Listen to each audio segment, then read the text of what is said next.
బంగారు వ్యాపారుల కేసులో పోలీసులకు చుక్కెదురైంది. తమను అక్రమంగా నిర్బంధించి కొట్టారని రిమాండ్లో జడ్జికి నిందితులు ఫిర్యాదు చేశారు.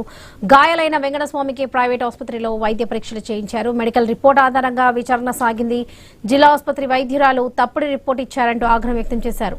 పోలీస్ వ్యవహార శైలిపై మెజిస్ట్రేట్ మండిపడింది. 2021లో ఘటన జరిగితే ఇప్పుడెందుకు చర్యలు తీసుకున్నారని పోలీసులను ప్రశ్నించారు జడ్జి. అర్ధరాత్రి 1:20 వరకు విచారణ చేసి తీర్పు వెల్లడించారు. శ్రీనివాస్లో ఆయన తమ్ముడు వెంకటస్వామికి 20,000 సొంత పూచికత్తుపై జైలు మంజూరు చేసింది న్యాయస్థానం.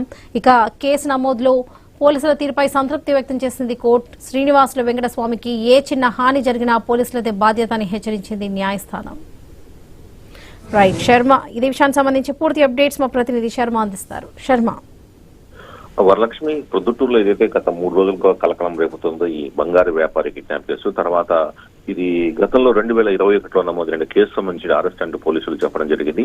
ఈ నేపథ్యంలో నిన్న ఏదైతే కిడ్నాప్ గురై తమ చిత్రహింసలు పాలయం చెప్తున్నారో తనకంటి శ్రీనివాసులు, అతని సోదరుడు తనకంటి వెంకటస్వామిని నిన్న సాయంత్రం నాటకీయ పరిణామాల నేపథ్యంలో ప్రొద్దుటూరు మొదటి అదనపు జడ్జి కోర్టు ముందు హాజరుపరిచారు. అయితే ఏదైతే రిమాండ్ కోసం ఏదైతే పోలీసులు తీసుకొచ్చి పెట్టారో ఆ సమయంలో వెంకటస్వామి తనను పోలీసులు చిత్రవతలు చేశారని ఒక ప్రైవేట్ ఫామ్ హౌస్ లో పెట్టి దాదాపు 1 రోజు పాటు నిర్బంధించి తమను ఒత్తిడి చేశారని, తమ దగ్గర ఉన్న ఆస్తులకు సంబంధించిన పత్రాలు ఇవ్వాలంటూ వారు డిమాండ్ చేయడం, తర్వాత దెబ్బలకు తాగలేక తమ డాక్యుమెంట్స్ ఇస్తామని ఒప్పుకోవడంతోనే తమను తర్వాత రిలీజ్ చేయడం జరిగిందని చెప్పి వాళ్ళు మెజిస్ట్రేట్ ముందర వాంగ్మూలం ఇచ్చారు.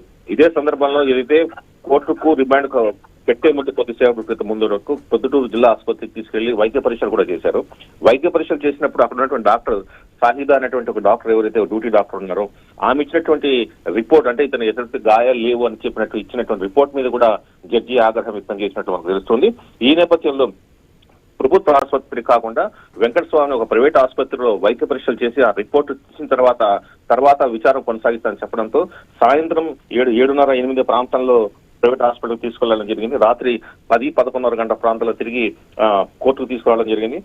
దాదాపు 12:30 ప్రాంతంలో ప్రైవేట్ వైద్యులు తర్వాత ఇచ్చినటువంటి నివేదిక ఆధారంగా నిన్న విచారణ చేసి ఇద్దరికి సొంత పుచ్చుకత్తి మీద బెయిల్ ఇవ్వడం జరిగింది. అలాగే ఈ కేసులో అతిగా వ్యవహరించిన పోలీసుల పట్ల చర్యలు తీసుకోవాలని కూడా చేసే అవకాశం ఉన్నట్టు తెలుస్తుంది. మరోవైపు మొత్తం ఈ పోలీసు కిడ్నాప్ వ్యవహారం కలకలం లేవడం, తర్వాత వివాదాస్పదం కావడంతో జిల్లా ఉన్నత అధికారులు కానీ అటు కర్నూలు డీఐజీ కానీ దీని మీద దృష్టి సారించి సంబంధిత పోలీసు అధికారులపై వేటు వేసే అవకాశం కూడా కనిపిస్తుంది. Varalakshmi. Right Sharma, thank you.